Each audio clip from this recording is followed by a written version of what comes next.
And if you look at what oxygen does in the body, right? I mean, the difference, for example, between anger and the emotion of anger and the emotion of passion. You know what the difference is? One neurotransmitter and the presence of oxygen. There is not a single elevated emotional state, not one, that does not require the presence of oxygen as a component of its structure. So if you actually looked at the molecule of happiness, the molecule of passion, the molecule of elation, of joy, of arousal, you would see that oxygen is actually in that structure. It's not in the structure of anger. That's fascinating. Right? This is why no human being has ever woken up laughing. No human being will ever wake up laughing. You don't have the oxidative state to experience laughter. Hey, this is Chad Namiro. And I'm Kelley Namiro. Welcome to the Balancing Chaos podcast, A lifestyle podcast where we will interview guests about wellness, business, and just about everything in between. Our goal is to help you develop a lifestyle that promotes health, wholeness, and success. Through our conversations, we hope to inspire you to live a beautiful, full, and joyful life as you navigate balancing the chaos. We hope you enjoy. Gary Brecka is a professional human biologist and entrepreneur who founded 10X Health. He specializes in human biology and, of course, blood and genetic biomarkers. Gary sits on the board of the NFL Alumni Association as a health services director and is the authority on human optimization. With more than 20 years of biohacking and functional medicine experience, he is obsessed with the function and performance of the human body and finding innovative ways to help people achieve absolute peak function in their own bodies. His mission is to uncover the safest and fastest ways to optimize your mind, body, and spirit through modern science. My kind of guy. Gary has worked with everyone from CEOs to professional athletes in the UFC, NFL, professional boxing, entertainment industries, and now lives to bring all of us science-based, research-backed tools to live our best lives. Gary, welcome to the show. Oh my God, that was a great introduction. I want you to give my eulogy for sure. That was. Did we miss anything? I think we got it all. You covered everything. I mean, Thank you for being with us. We've seen you a lot in the last few weeks, and we really appreciate your time. We know how busy you are. of course. Thank you so much. Yeah, we've spent several hours with you the past couple of weeks, and it's just been fascinating. And one of the best realizations that I've had from talking to you is that humans aren't that sick, No. right? And we don't need all these drugs to make our bodies work. And so we'll get into that later. But I love your story of how it all began and how you developed a passion for this field. So why don't you take us back and tell us a little bit about the early stages of your career, if you don't mind. Well, it's interesting. Every time I talk about what I used to do, people gravitate and become more interested in that than what I do now very quickly because it's a good story. Yeah, it's an interesting story. So I was a mortality expert in the insurance industry. And essentially what we could do is if we got about 5 years of medical records on you and 5 years of demographic data, we could tell the insurance company how long you had to live to the month. And, that's easy if you're 82 years old and terminally ill. But what if you're 28 years old and perfectly healthy? Or you're a 30-year-old male or female, you have relatively perfect blood work, no pathology, no disease, you're not on any pharmaceuticals. How do you know how many more months that person has left on Earth? And that science, which has progressed tremendously, was essentially able to zero in on mortality by looking at how well or how poorly the body manages oxygen. I have a saying. I say it every time I speak, every time I'm on a podcast, every time I'm in front of a live audience. I say it as often as I can because I think it's the most prolific statement that you will ever hear for the balance of your adult lifetime in terms of how many more years you have left on Earth, how many more healthy years you have left on this planet. It will determine your waking energy, the depth of your delta wave of sleep, your response to exercise, your cognitive function. It will even determine your emotional state and your mood. And that is that the presence of oxygen is the absence of disease. And nothing could be more true than that statement.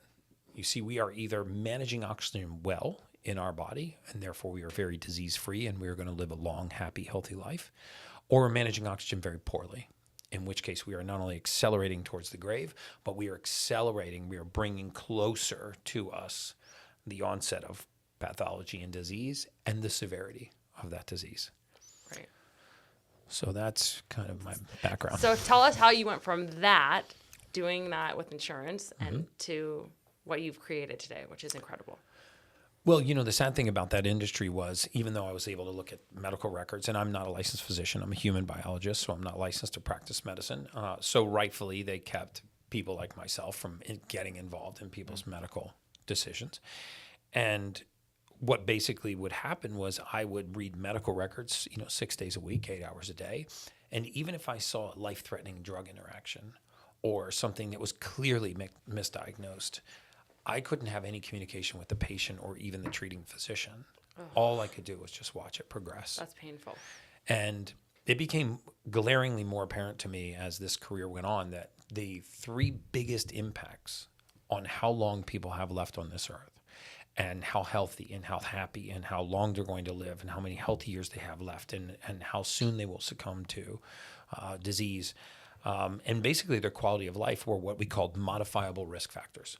Meaning if I'd just been able to talk to that person, I could have on average added 7 years to their life, but more importantly, could have just made some slight modifications to how they eat or the supplements that they're taking or the lifestyle that would have not only increased their lifespan and health span, but just would have added tremendously to their quality of life. And I eventually got to the point where I couldn't separate myself from the fact that there were human beings on the other side of the spreadsheets. For years, I just looked at it as data. And then I realized These are people. not really just data, it's people. Yeah, you can't Goosebumps help right them. now. Right? Yeah, I really felt like I was sitting behind a thick glass wall, just watching blind people walk into traffic. And you know the answer. Yeah, Yeah. and I knew the answer, and I just wanted to. Really am getting. I don't know if we're videoing this, Yeah. but I have goosebumps all over my arms from it. I think that's why you get the goosebumps, though. It's like you're making, like what was a mess, like into your message, and that's why you're so popular in everywhere you go, and you treat all of these people who are so incredible because you're like, I know what's on the other side, I know how horrible it can be, so I'm gonna scream this from the rooftops. And I try as much as I can. Yeah. I travel incessantly, I speak incessantly, I write incessantly. I'm on Instagram and social media. I'll take to any platform that I can because I want the message to get out. And you can feel it in your energy from the moment we met you. And I will tell a little story. So we met Gary through Dana White. Gary really transformed Dana's health, like in a matter of weeks. And so I was immediately fascinated with everything that you did, being that I'm in the wellness space. So can you tell us, Dana has given us full permission, so we'll He did. preface He that. gave me permission before coming on here too to tell the whole story. Can you tell us about how you transformed his health? So the Dana White transition was really very interesting because we were introduced by a mutual friend named Carrie Kasem. Okay. And she was talking to Dana before she made the introduction and said, hey, listen, this guy can change your life and he can make you feel better and he can make you healthier and you'll be able to lose weight and he may even be able to save your life. She felt like he wasn't the healthiest person on earth. And Dana White was like, I've got, I got doctors hanging on trees and I've got 3 full-time docs I'm working with right now. I've got access to the most, the best health care that money can buy. I'm not really interested in this kind of voodoo nonsense. and probably were his exact words, because if you know Dana White, he's rather direct. And she said, but he used to actually be a mortality expert, and he could predict your death to the month. Wait, did you predict his death based on his first labs? Did he let you do that? I did. I won't say. I won't say it. I've only done it one time in my entire career and shared it with a patient. Yeah. But Dana said, "Listen, I'm a sicko. I want to know exactly how many more months I have left on Earth." And I go, "Man, I just don't know ethically if this is the right thing to do." But I did, and the good news is it more than tripled when we were done with this treatment. But he said, "Wait a second. This guy can predict my mortality to the month." Yeah. Okay, well, now I'm interested. Now you got me. And so the day that I went to see him initially with our clinical team, he actually was feeling horrible. He was so congested. He was wheezing. He was visibly miserable. His eyes were watering. He was sniffly. I could tell that he wasn't feeling good at all. He was very phlegmy. And I said, what if the clinical team and I could knock this out of you in the next 45 minutes? And he goes, yeah, sure, pal. come over and knock this out of me in the next 45 minutes. And so the nurses and the doc and I rolled in there with a 7-foot tall bag of 95% oxygen and a very special vitamin cocktail. And we started an IV and we had him breathe oxygen for about 10 minutes, 95% O2. And when the IV was done, which took about 35 minutes, he literally stood up and looked at me and he goes, dude, is it possible that I feel perfectly fine? Is it possible that he's like, I can breathe? He's like, I feel freaking amazing. And I said, well, to get your life expectancy, I got to have the clinical team draw your blood and I have to do a genetic test. Yeah. I've got to look at 5 actionable genes in your body and we have to look at 64 biomarkers in your blood. If I can get these 64 biomarkers and these 5 genes to the clinical team and have, our lead physician look at these, we will turn you into a superhero. Yeah. And he's like, okay, well, I don't really care about that. I got a team of doctors. I want you to tell me how long I have to live. So I said, okay. So we got the blood, we got the gene test. And a few days later, his assistant, Nicole, called me and said, hey, can we get on the phone with Dana today and go through his blood work and his genetic test? And I said, I'm already booking a flight, the first flight out tomorrow morning to come out and see Dana. This is going to have to happen in person. And she goes, oh, whoa. It's like that? And I said, yeah, it's like not that. Good. Yeah. Well, in 7 years, we got 5 life-threatening alert calls from the lab where they run the blood through the night, and they actually called in the middle of the night and said, hey, we have a patient, last name White. There's a level in his blood that we consider to be life-threatening. We just wanted the clinical team to know. And so I booked a flight for the next morning, and we flew out to see Dana, and we sat down with Dana. And I know he thought that I was only there to do his life expectancy, but I started walking him through the clinical team summary of his blood labs and walking him through their summary of his genetics. And I didn't tell him what was in the labs. I started telling him how he felt. Yeah. And I said, Dana, I can see that you can't sleep through the night. I can see that you're actually waking up coughing and choking from borderline suffocating through the night. Yeah. And I said, I'd be very surprised if it's not painful for you to bend down and tie your shoes right now. And he went, no fucking way. He slammed the table down. He's like, you got to be kidding me. You're starting to freak me out. And I said, I bet you go to bed exhausted, but when you fall asleep, you wake up just gagging, like you just can't get enough air. And I bet you're sore and achy throughout the entire day, like you had a hard workout the night before when you haven't. And the brain fog has got to be crushing right now. Mm. And he goes, what do you mean? I go, it's not just that you get a good idea in the bedroom, walk to the kitchen and wonder what the hell you're doing in the kitchen. Yeah. It's like you're not really remembering things from 1 hour to the next. Yeah. And during our meeting, he fell asleep on me in a 60-minute period, probably 4 times in the single meeting. Wow. And I said, these intermittent narcoleptic episodes that you're having, this is very likely related to your blood oxygen. Mm. And when we passed the labs over to the clinical team and they found all of these things, he said, listen, man, I'm falling asleep in meetings. I can't even tie my shoes. It's too painful to bend down and tie my shoes. I'm exhausted when I work out. I'm exhausted all day. My short-term memory is shot. I've got brain fog. I'm sore and achy all over the place. And he goes, can you fix it? And I said, I can. And he goes, I'll use his words, why the F did these doctors, I've got 3 full-time doctors, I can afford the best medical care, why didn't they tell me about this? And I said, well, I don't know, but you have hypertriglyceridemia, your triglycerides are at a life-threatening level. You have hypercholesterolemia, your cholesterol is at a very risky high level. You have hyperinsulinemia, your insulin is so high your body can't metabolize fat, your insulin is through the roof. You're actually pre-diabetic, which you didn't know. Yeah. And then I looked at his homocysteine, brought that to the clinical team. I mean, the homocysteine level is a marker of inflammation. It was one of the highest levels we had ever seen. And so what was going wrong with his body was just a lack of raw material. Right. He was on all kinds of poisons. He was on all kinds of beta blockers or calcium channel blockers, diuretics, thyroid medications, all kinds of synthetics and compounds and poisons. But no one was addressing the nutrient deficiencies in his body. clinical deficiency in vitamin D3, clinical deficiencies in the B complex of vitamins, no light metals to speak of, no B12s, magnesiums, zincs, the basics of what humans need to function. The blood was very acidic. So I said, listen, we need to get you on something called a Superhuman Protocol, which is going to use magnetism, oxygen, and light to restore everything that you're missing from Mother Nature. I'm going to use magnetism to alkalize you. We're going to use oxygen to flood your bloodstream with oxygen.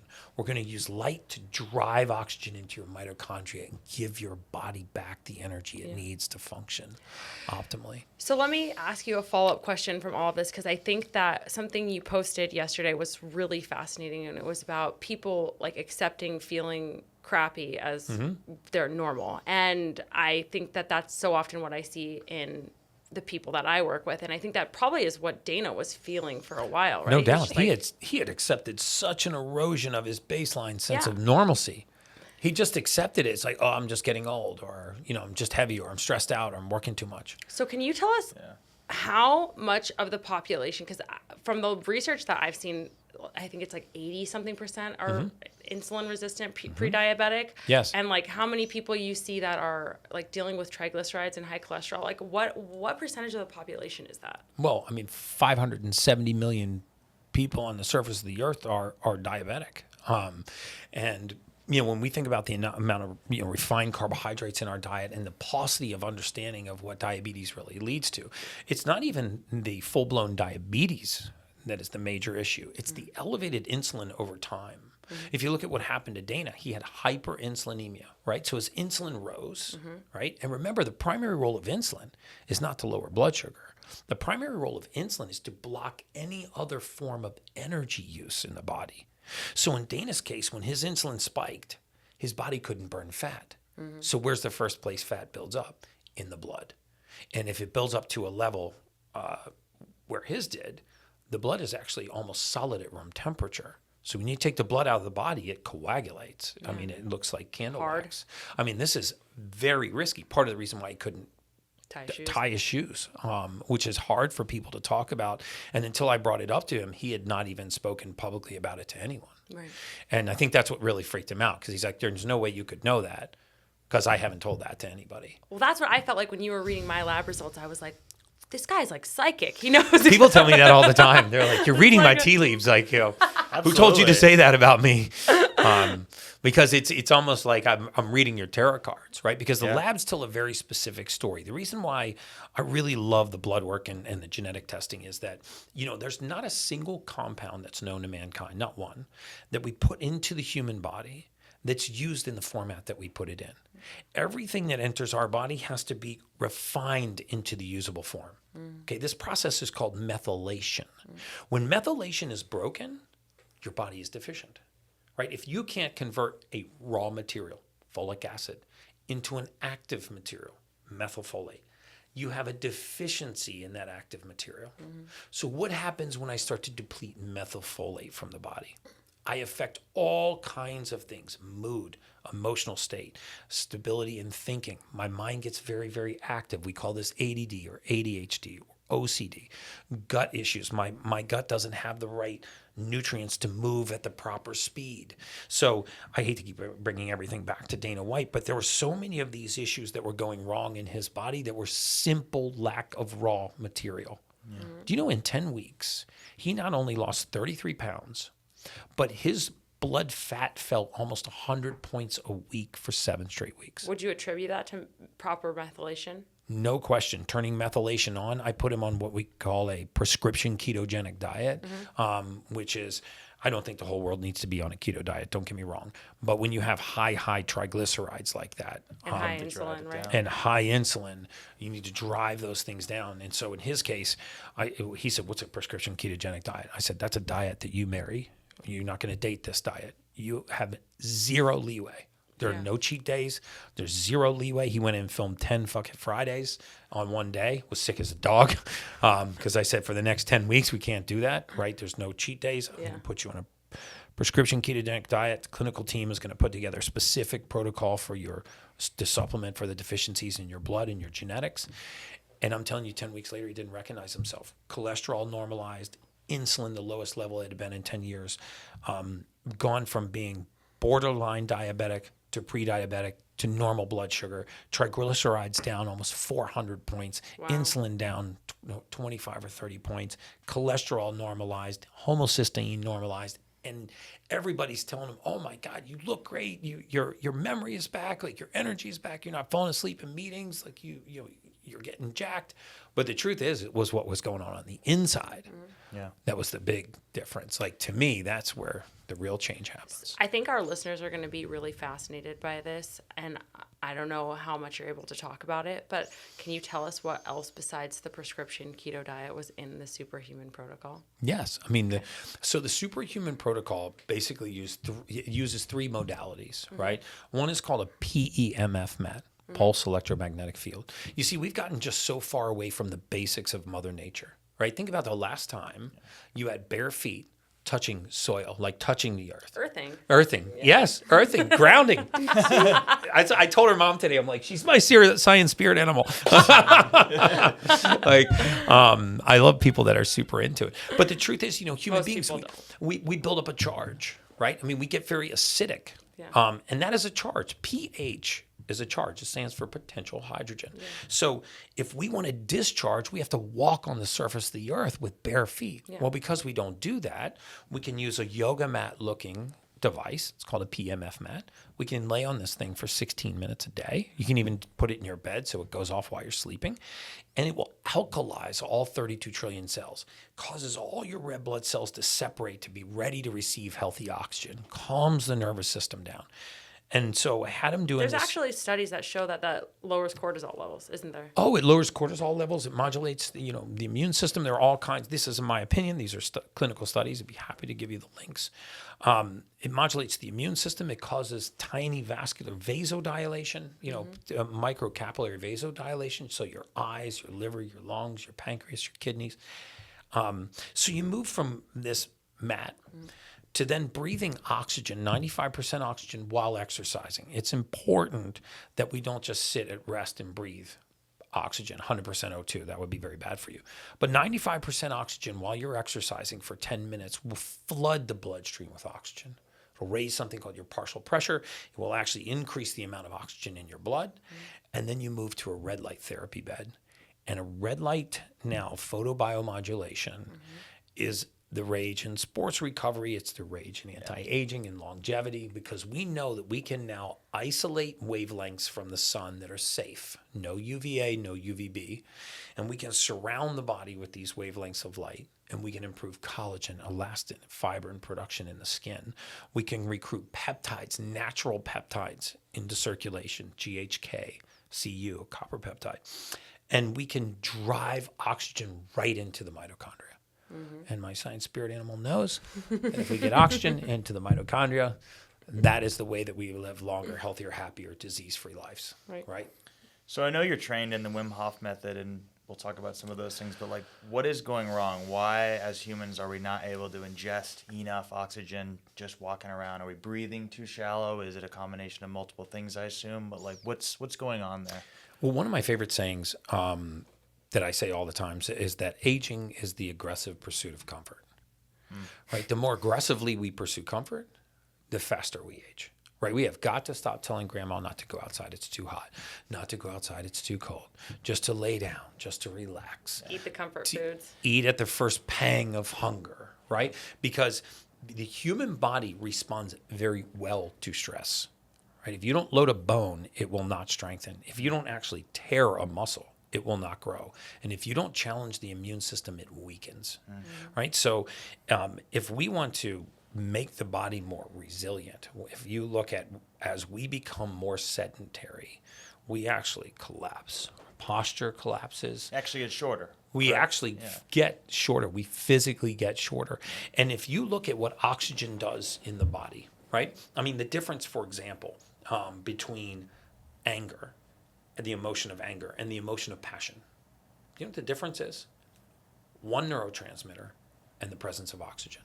There is not a single elevated emotional state, not one, that does not require the presence of oxygen as a component of its structure. So if you actually looked at the molecule of happiness, the molecule of passion, the molecule of elation, of joy, of arousal, you would see that oxygen is actually in that structure. It's not in the structure of anger. That's fascinating. Right? This is why no human being has ever woken up laughing. No human being will ever wake up laughing. You don't have the oxidative state to experience laughter, right? But can you wake up angry? Yeah. You sure can. You know, if you want to do an experiment tonight, pinch her while she's dead asleep. And you will prove my hypothesis, right? It won't go well for you, but at least we'll have a scientific proof. Have ever woke up laughing? No. No, you haven't. I don't think so. And you won't, right? Because so breathing raises our emotional state. Breathing raises our mood, right? And like I said, the presence of oxygen is the absence of disease. Yeah. Almost every disease pathway known to mankind begins in a hypoxic environment. All cancer begins in a hypoxic environment, right? So when we breathe, especially, the Wim Hof method, your diaphragm is actually massaging your intestines. You're changing the oxygen tension in the tissue. You're driving oxygen to the brain. I mean, what is the whole benefit of deep sleep? The oxygen transfer from the muscles to the primary organ systems like the brain and the heart and the liver and the lungs. Remember, unlike a muscle, the harder this muscle works, the more oxygen my body sends it, the more nutrients my body sends it, right? The more amino acids. But the harder my brain works, it doesn't get 1 ounce more oxygen, doesn't get 1 ounce more nutrients. So the brain gets the same food, whether it's in a dead sprint or whether it's chilling on the couch. That's crazy. So if we want to feed the brain, then we have to breathe. And then I can force oxygen to the brain even though the brain is at rest. Right. Right? So it's, breath work is the one thing that I never, ever, ever, ever miss. Like I will miss a flight to not miss a breath work session. That's amazing. Do you wake up, and I know that you told me to drink protein the first 30 minutes. Do you do breath work within that period yourself? Yep. I wake up and the first thing I'll do, move around, maybe get some black coffee. And then I do a minimum of 3 rounds of 30 breaths with a long breath hold in between. Yeah. And that already starts the juices flowing. And then I'll try to get 30 grams of protein within that 30-minute period and then move into my exercise. Yeah. Hey fam, if you are listening here, then you may be someone who deals with chronic overwhelm, bloating, anxiety, and weight you can't lose, maybe hair loss or skin conditions. If one of those things rings true for you, the Wellness by Kelley Health and Hormones course is available to help you get to the root cause and solve the issue in a way that's sustainable and gives you your lifestyle with lasting results. No more diets or quick fixes, but real health and vitality for the long run. My course runs through everything from what labs to test for to what protocols to implement given what's off in your blood work. We cover a variety of hormonal imbalances and how to heal them, plus the mindset work that you'll have to do to change your habits. If you're ready for an environment where you can learn the tools and truly heal to feel your best, most aligned, light, confident version of you, then this course is for you. If you're feeling called to join the WBK Health and Hormones course, head to the link in the show notes to learn more, where you'll get my membership included with your purchase. Let's zoom out here for a second, because I think what you said was really fascinating, and we kind of touched on this when we were off mic yesterday, talking about how you're working with Joe Dispenza. You guys are doing work on how you, and you'll explain this better than I can, but basically emotions get stored in a certain area in the brain, and you can keep reliving certain emotions. And I'm guessing that if you relive some of those more negative emotions like anger, where there's no oxygen molecule, you're basically decreasing your lifespan. No question. And I'm not technically working with Joe Dispenza. We're in a documentary. We're doing a documentary together, but he does his own work, and it's phenomenal. And he deserves the credit for that. But MIT did a study where they proved that the emotional center of the brain, which is called the amygdala, where we experience every emotional state, right? If you're angry in the amygdala. If you're elated in the amygdala. Like if you're aroused, that emotional state is in the amygdala of the brain. Right. It's like 2 little almonds in the middle of the brain. The interesting thing about the amygdala is that it is the sole gateway to the hippocampus. The hippocampus is where your memory is. And this might not sound like a big deal, but knowing that there's only one way to access our memory, by going through the amygdala. And remember that memory is where we pull our conscience, right? The prefrontal cortex pulls from the hippocampus. Our conscience is our future. So if we follow the science, the amygdala, which is where emotion is the only access, the only hallway to memory. And memory is what drives our conscience, and our conscience is our future.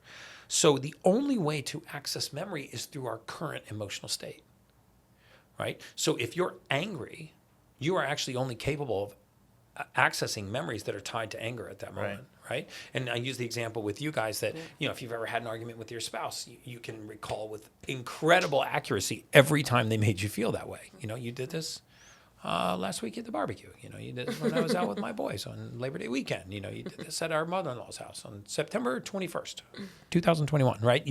You that emotional state recalls that specific memory. So this means that our current emotional state determines what memory we access, which determines what our conscience pulls from, which determines our future. And this means that our current emotional state determines our future. That is a fact. How's that tied to cellular replication? Like cells are constantly expanding in the body, and so if you're happier, jovial, in a better mood, that promotes Well, that's what's so fascinating about Joe Dispenza's work, because he's putting the science behind the hypothesis that joy and happiness and meditation can actually impose a physiologic change on the body, lead to a right? longer life. A change in your state can actually change the electrical currency in your body. Right. And there's a scientific term for this. So there are cells that when they're hit with a certain frequency will release an electric charge, right? And all human beings is a giant ball of frequency. Energy. Right? We're a giant ball of energy. Like when we say women are more intuitive, right? That's not actually true. Women are more sensitive to energy, right? They're more sensitive to frequency, right? Generally than men are. So when we talk about frequency that leaves a person's body, right, and impacts another person's body, this is why sometimes you meet somebody and you go, not so sure about that one, right? And or you warn him, like, that guy's going to stab you in the back. I don't like him. I don't know what it is. Do tell you that kind of stuff. Yeah. We always say that about our dog. We're very intuitive creatures. Like, he's not. Oh, a your good dog person. beat up your mom today, by the way. Oh, was it my sister's dog? Oh, your sister's dog. Oh, I thought it was your dog. Yeah, she goes over there to I went in. babysit. She was like, "The dog got me in the face." So frequency is not only how cells communicate, but it's also how human beings communicate in nonverbal ways, right? There's an unbelievable study called the Spain Scale of Emotion where they isolate human frequencies, and they determined that authenticity was the most powerful frequency to leave a human's body. Oh. It is the most attractive, not in a physical sense, but in the universal law of attraction sense, that authenticity was the most attractive frequency, also the most powerful frequency to leave a human being's body. So I was a scientist for many, many years, and I still am, and I never believed in the universal law of attraction. Yeah. But I stumbled upon a law in physics one day called constructive interference. And if you don't believe in the universal law of attraction, go read this physics law, because it's as valid as the law of gravity. What it says is that if two frequencies of equal wavelength meet, the size of the frequency doubles, which means you can get energy from conversation. Yeah. It means that you can get energy from what I'm saying right now. Yeah. And you could either give me energy or take energy from me, right? Because destructive. You've been around sucky toxic buses. People, yeah. Yeah, toxic people. The sucky bus. Yeah. That might be a medical term. So once you understand that frequency can elevate you, give you energy, or bring you down, then we talk about, well, what kinds of frequencies leave the human body? Well, emotional states are frequencies. Right. If someone is authentic, in this study they found that authenticity only happens when two things are present. Number one, that you believe what you're saying, and your words are truthful. Both of those things have to be present for you to be authentic. Right. So if one of those things is not present, you can can pick up on the change in vibration, because people will use tone and animation to make up for validity or sincerity.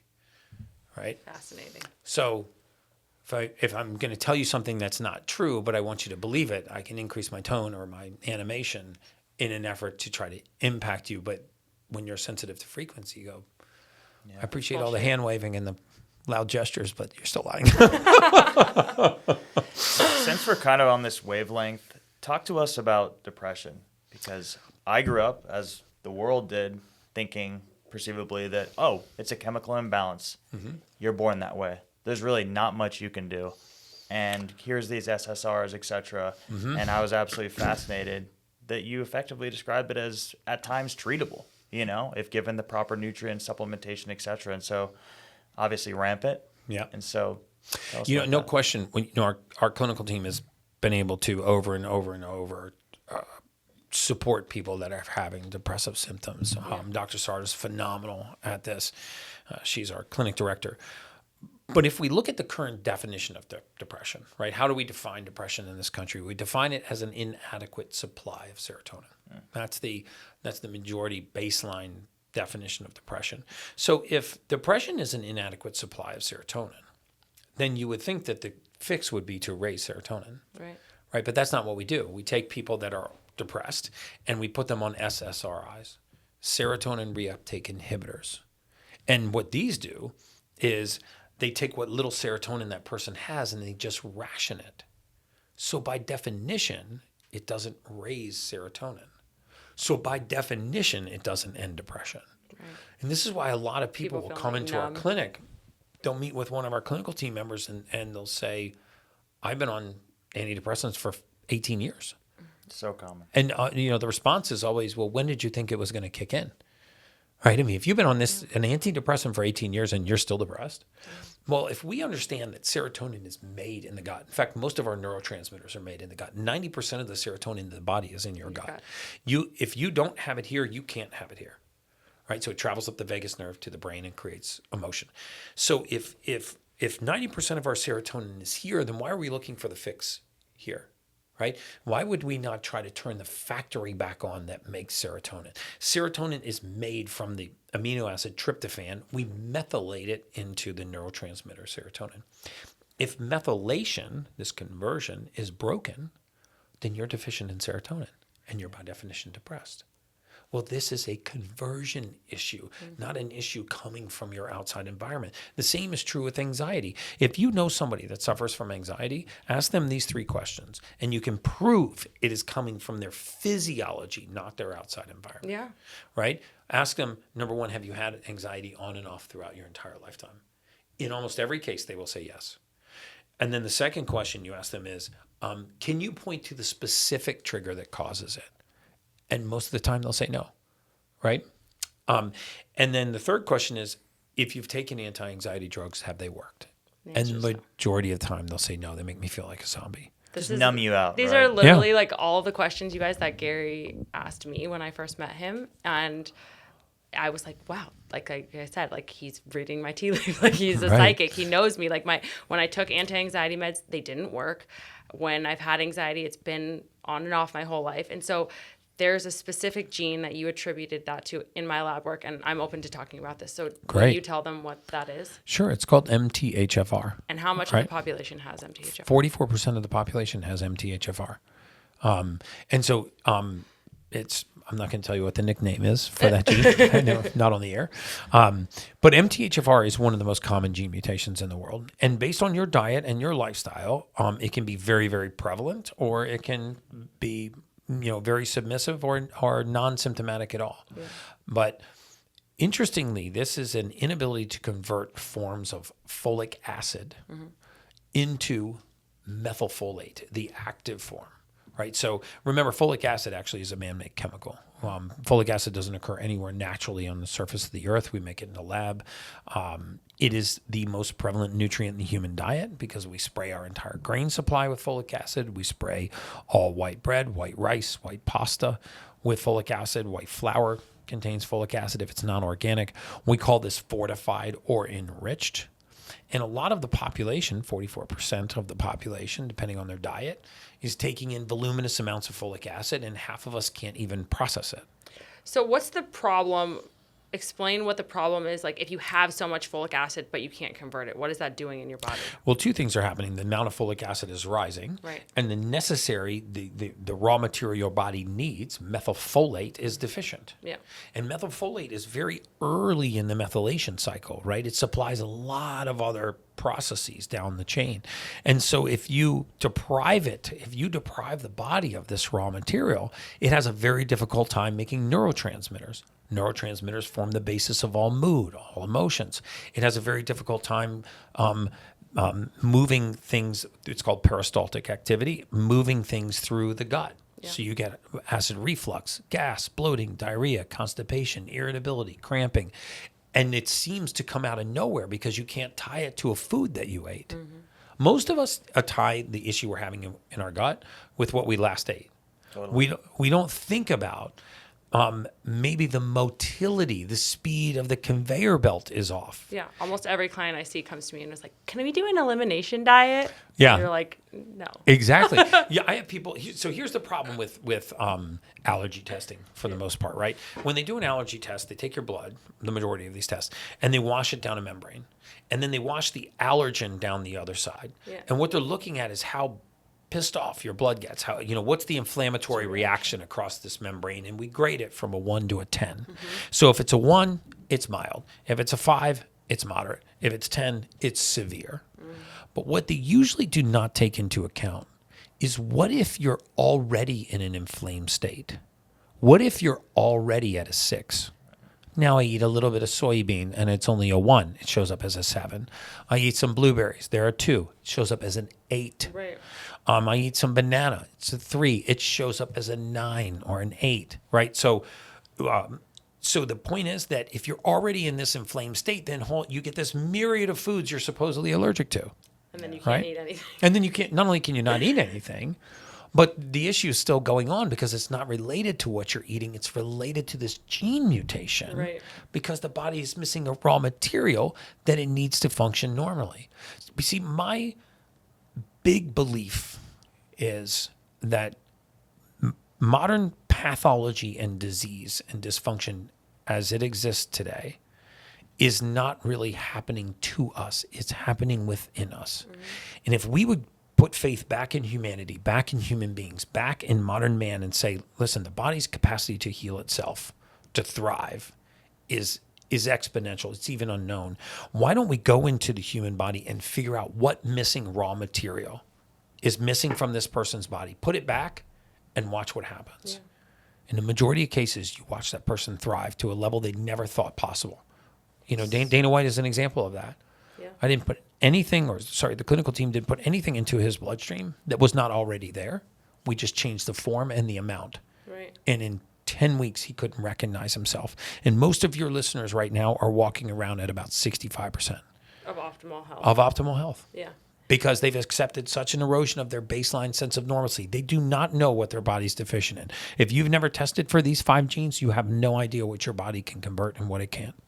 So I think that one thing that you brought up with Dana with respect to his, lab work and everything was inflammation. And we talked about homocysteine. And then one thing that we talked about, like with, other labs that we've reviewed is C-reactive protein. I think that a word that gets thrown around a lot is inflammation. Mm-hmm. What's the difference between, can you tell our listeners what's the difference between C-reactive protein and homocysteine and why they're both important? Yeah, so C-reactive protein is a non-specific marker of inflammation. Okay. It's actually a protein that's made by the liver in response to inflammation somewhere in the body. So C-reactive protein won't tell you where the inflammation is coming from. Okay. C-reactive protein will tell you that your liver is upset because there's inflammation somewhere in the body, and it's converting it into this CRP. It can be indicative of heart disease at certain levels, heart trouble at certain levels because the cardiac muscle, which only exists in the heart, when it's damaged, it causes the level of C-reactive protein to rise. But basically, C-reactive protein is a non-specific marker of inflammation. Homocysteine is a natural amino acid in the body, right? But when homocysteine rises, it causes inflammation, right? And homocysteine, they say 85% of cardiovascular disease is linked to elevated homocysteine. And yet very often we don't look at homocysteine as a marker for longevity.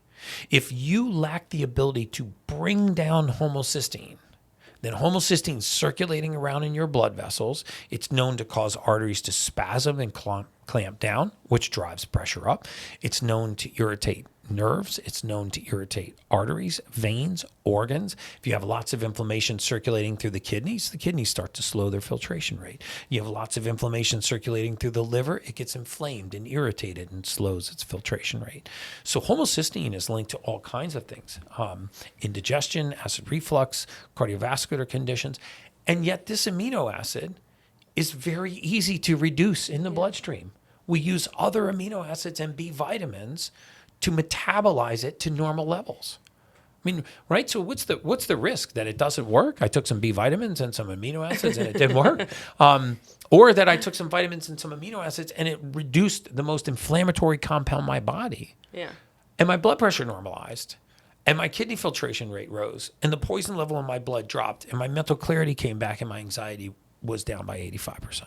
So you usually see, and correct me if I'm wrong, I don't know, this is not my specialty. You usually will see like these things linked together, like someone with high homocysteine also has high blood pressure, et cetera. Oh, no question. I mean, you showed me somebody that suffered from anxiety on and off throughout their lifetime. I'll show you somebody who is currently suffering from gut issues, right? Yeah. And gut issues that they can't point to, right? They think it's diet, but it's not. And you ask them, oh, you're allergic to corn. Okay, well, can you ever eat corn and not have a reaction? They go, well, yeah, sometimes I can eat corn and not have a reaction. Okay, well, you're not allergic to corn, right? Because allergies are consistent. Mm-hmm. They're not transient. Mm-hmm. And the reason why they're not transient is because if you're allergic to it, your body has a reaction every time. So we see these things linked. I mean, people with anxiety have a tendency to have gut issues. People with ADD and ADHD are night owls. People that are night owls have a hard time going to sleep, not because their body's not tired, it's because their mind keeps them awake, right? And all of these things are linked because the more active my mind is at rest, the more difficult it is for me to go to sleep. Yeah. The more crowded my mind is, the less organized I am in the mind, the more I crave organization in my outside environment. This is where OCD comes from, right? If your mind is just ricocheting off the walls, your outside environment has to be orderly. Yeah. Your closet, your car, you sit down to do work and we talked about this at your house, there's a sock curled up in the corner. You have to go pick that sock up and get it out of the room, right? Because you cannot stand clutter in your outside environment. Yeah, that's me. Like if I leave something sitting somewhere, it's nuts. So it'll be interesting to see your genetic test. I've always had a very active mind at night. It's always kept me from falling asleep as easy as her. Yeah, it's amazing, right? So your environment quiets and your mind wakes up. Yeah. I mean, this is why I feel like a lot of these conditions are mislabeled, right? An attention deficit disorder or attention deficit hyperactivity disorder, ADHD, is not an attention deficit disorder at all. It's an attention overload disorder, right? It's too many windows open at the same time. And why does that happen? Because of a gene mutation called COMT. Very often, when this gene mutation is broken, then the mind can't quiet. And we are creating thought faster than we are dismantling thought. Is there a study of how many people with like diagnosed ADHD have COMT? There is a study of diagnosed ADHD and MTHFR. I'd have to look and see if there's a study particularly on COMT. Yeah. But I rarely see what's called a homozygous positive, meaning the gene mutation from both parents that has a COMT mutation that hasn't either been diagnosed with ADD or ADHD or doesn't suffer from those types of symptoms. Yeah. Fascinating. Right.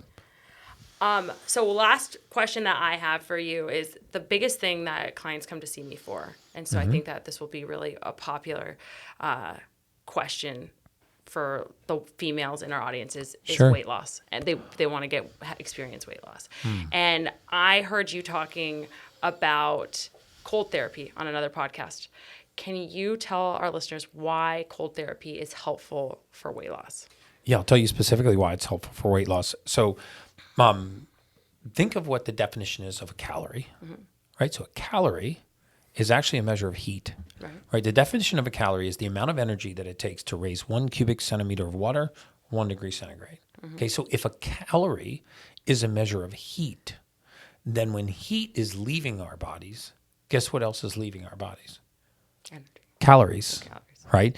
Heat leaving our body is actually calories leaving our body. If you actually read the story about Michael Phelps when he actually went to Beijing to compete in the Olympics, Thousands a day, right? his caloric intake went to 10,000 calories a day. 10,000 calories a day. But why did it go to 10,000 calories a day? Not because his training regimen changed, because the pool he was in was 4 degrees colder than the pool he was used to training in.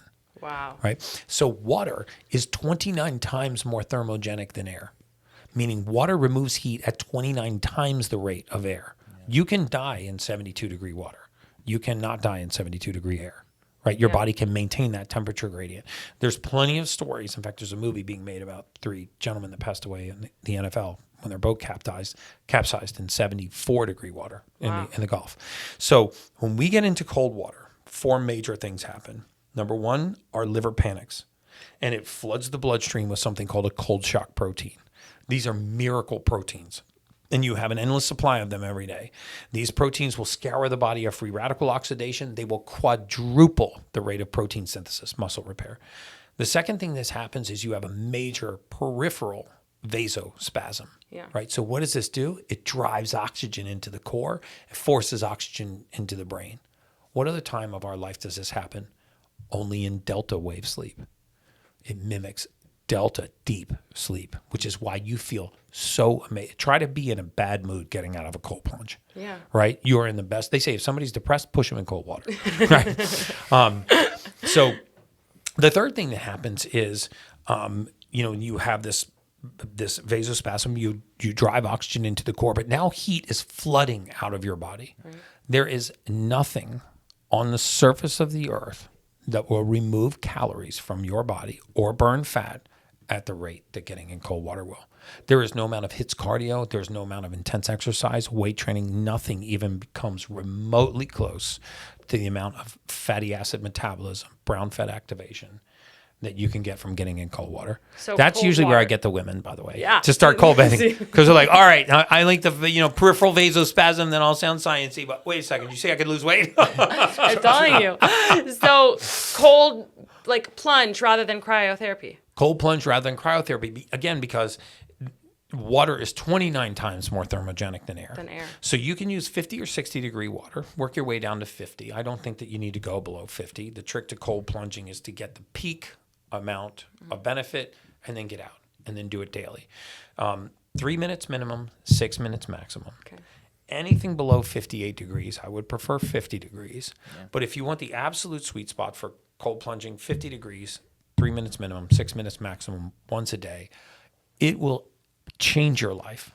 Yeah. It will change your life. So now that we're on the topic of women, I actually have one more question. I know I said that was my last one. And I probably have a million more, so we're going to have you back on. I would love to be back on. But a lot of women come to me and they'll say, I've been told, I've gone through menopause. Mm-hmm. I've been told I need to go on hormone replacement therapy. Mm-hmm. But something I've learned about recently through you and then through a couple of other hormone doctors is that there's things called peptides that are actually better for you than hormone replacement therapy. So can you tell us a little bit about peptides and what might be helpful if there is a woman who is looking to do hormone replacement therapy? So peptides are amino acids for the most part. These are amino acid chains. When you put them into the body, they usually exert some kind of physiologic effect. They're either a secretagogue, meaning they'll cause an organ to secrete something like a growth hormone peptide is not actually growth hormone. It's a 44-chain amino acid that actually stimulates the pituitary to secrete your own growth hormone. Okay. So very often what peptides do when you put them in the body is they mimic a natural physiologic process in the body, right? So there are healing peptides like BPC, body protection compound, synthesized from gastric juice that can actually accelerate wound healing by recruiting your own platelets to the site of injury. There are peptides that rewind the pituitary to a more youthful level of growth hormone secretion. There are mitochondrial peptides that increase fatty acid metabolism. And a lot of these have very sound human clinical studies. There are peptides to lengthen our telomeres. There are telomerase peptides. And we know now that telomeres are directly linked to our biological age. So if we can improve telomerase activity, we can lengthen the telomere, which will back our Increase your age up lifespan. biologically, right? Can't change your chronological age, but your biological age. There are peptides that are anti-anxiolytics, meaning they're anti-anxiety, right? They excite areas of the brain, endorphin areas of the brain, that block the anxiety response. And they're generally considered safe or safer than pharmaceuticals because they're amino acids, they're metabolites. Our body recognizes them. It can break them down, And use right? them. And use them. So if we're talking about turning up the signal in the body, because as we spoke about right before the recording came on, rarely in a human being as we age do our organs lose the ability to function. Very often what happens is we're turning the signal down, right? It's like when we listen to a set of speakers and we can't hear the music. We don't mess with the speakers. We go to the tuner, we turn the volume up and the speaker plays louder. So this can happen in the human body, right? If we want to turn production of testosterone on, we actually increase the signal from the pituitary to the testicle. If we want to increase the production of growth hormone, we increase the signal from the hypothalamus to the pituitary to produce growth hormone. And so when we mimic natural biologic functions with things like amino acids and peptides, we can get phenomenal results in a fairly safe way. Because basically what's happening is that because your body's producing it, like let's say it's a woman with estrogen and progesterone, the peptide is allowing her body to get it into her own natural balance rather than a doctor might give you too much estrogen, not enough progesterone, and then you end up in a bad spot. And you're a crazy person, right? Because most of the time, if we take a blood test, if I was to draw your blood right now, I would get a snapshot of what your hormone levels are at this moment. Right? But they could be much different 4 days from now and 12 days from now and 21 days from now. And in hormone therapy, it's generally beginning to be accepted that it's not so much the level of the hormone, it is the ratio of hormones to one another. Right? Menopause, you still have a cycle. You just have a much lower amplitude cycle. So when we take a rifle shot approach and we take a snapshot of the blood, right, without doing something called a Dutch test, when we take a quick snapshot of the blood and I see, okay, her estrogen is here, her progesterone is here. Okay, well, how do I know if the estrogen is high or low or the progesterone is high or low? You really don't. You have to look at the ratio of that hormone to other hormones. Same with cholesterol, right? Yeah, what makes women crazy is not hormonal levels. What makes women crazy, and I'm not picking on women, but is men are crazy too. I need to know this. Yeah, everybody would be working for me if I'd really figured it out. So, trust me, everybody's like, "What makes women crazy?" Is that on the podcast? For $5,000, subscribe to my ebook. But no, so what really makes women crazy and causes the hot flashes and mood issues is the ratio of hormones, not the level of hormones. When a woman gets pregnant, her estrogen goes from in the 400s to in the 4,000s. And I've met some really happy pregnant women, right? So estrogen at 4,200 doesn't make you a nutball. But estrogen at 100, depending on where progesterone is, can throw your entire body out of whack. By the way, it's the same way with men. Right? Our estrogen and progesterone needs to be in I'm talking about biological men. Our estrogen and progesterone needs to be in a specific ratio. As that ratio gets out of balance, right? We're crying at children's movies, right? And we're an emotional mess, right? As Joe Rogan said, we're a little bitch.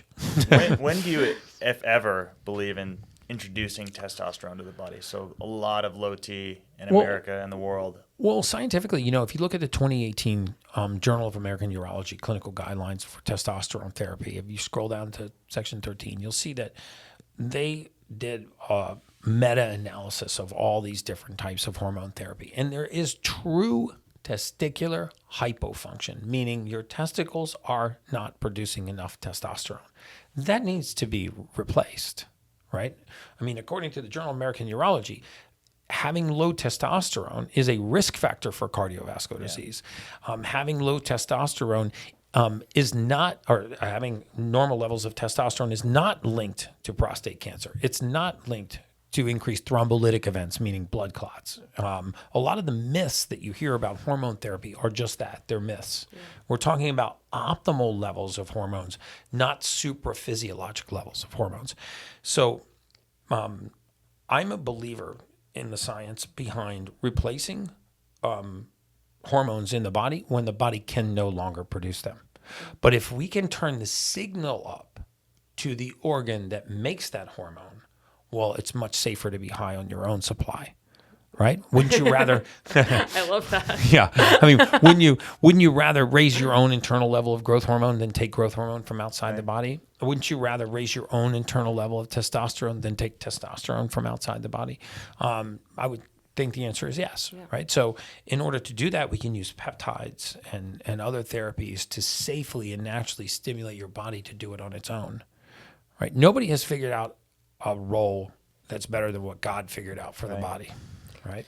So biologically, and let's see if I can get this right, biologically, if your systems for a male among FSH and LH are highly elevated and testosterone is still low, that might be a marker that the body is not able. Right. So basically what you're saying is the tuner's on 10 and I still can't hear the music. Right. Now it's time to replace the speakers. Yeah. Right? If the tuner's on 1 and I can't hear the music, It makes sense. it makes sense. I turn it to 5, oh, I can hear it. I turn it to 10 and now it's blaring. Right? Yeah. So you're exactly right. LH and FSH are luteinizing follicle stimulating hormones with a volume knob. The testicles are the speakers. Fascinating. So, Gary, we are, like I said, going to have you back on. If we can leave our listeners with one small thing that they could do for their health today, and I'm guessing it's going to have something to do with oxygen. It is definitely going to have something to do with oxygen. What would you suggest that they do Okay. for better longevity? I'm going to give you something that you should do every single day, and it will cost you $0, and you don't have to subscribe to my ebook. I don't even have an ebook. That was a joke, but you don't have to buy any fancy contraption online. If you want to buy a Superhuman, you should. But two things that you should do every day is you should breathe and apply a thermal stress. And here's what I mean. By breath work, I mean you should do at least 3 rounds of 10 deep breaths, right? And I mean obnoxiously deep, right? Pulling your belly out, lifting your chest up. I know that listeners can't see me right now, but I imagine that I have a cord tied to my belly button. I'm pulling my belly out and then lifting my chest up. So pulling oxygen into our lungs, 10 deep breaths. On the last exhale, hold your breath for about 30 seconds. Take a nice deep breath in, hold for 30 seconds, and repeat that. If you get lightheaded, it's a good sign. If you get tingling and numbness, it's a good sign. Because when you change the oxygen tension in your tissues, you get lightheaded, right? So always do this lying down or sitting. So number 1, never, ever, ever, for the balance of your lifetime, ever miss a day where you don't breathe, right? It's very easy. It takes, the longest breath session I do is 8 minutes, right? And the second thing is to apply a thermal stress. When you're done with your shower, turn the shower as cold as you can stand it and just deal with it. For how long? 30 seconds to start, work your way up to 3 minutes. Does this get easier for It does everyone? get easier. Okay. As the peripheral spasm, and listen, it's a lot worse for people in Minnesota than it is for people in Florida and Texas, Right, okay? Because their water only gets into the 70s, right? Minnesota, they're like, hey, bro, you ever take a cold shower here? But I promise you, just those 2 things, right? You haven't had to exercise, you didn't pick up a weight, you didn't go for a run, and if you have the time, apply a physical stress. And I much prefer weight-bearing exercise to cardiovascular exercise because weight-bearing exercise in every clinical study ever published that I've been able to find beats cardiovascular exercise hands down in terms of just if you have 20 minutes or 30 minutes a day and you have the choice of cardio or weights, do weights. Muscle is our metabolic currency. Yeah. Do you believe in heavier weights, lower reps, or the? I believe in heavier weights, controlled lower reps, like good form. You know, one of my issues with CrossFit was like a lot of heavy weights and a lot of speed, right? There's no issue with heavyweight and no issue with speed. You just shouldn't combine those 2. Yeah, promotes injury. Gary Brecka, pimp yourself out. Where can our listeners find you? Oh, let me pimp myself out right now. I've never actually been asked to pimp myself out, but we're in Las Vegas, so it's like super inappropriate. True. It's fitting, and we're by the strip. And we are on the strip, so maybe there's gonna be a rush at the door out here. No, you can follow me at Gary Brecka, GaryBrecka, or you can check out 10X Health System at 10X, the number 10, the letter X, healthsystem.com. Thank you for being We with will us put it in the today. show notes. Yeah. Awesome. Next episode, exosomes, because we missed it. Oh, I would So love to that's do the next exosomes. episode. I'd love to do peptides. Yeah.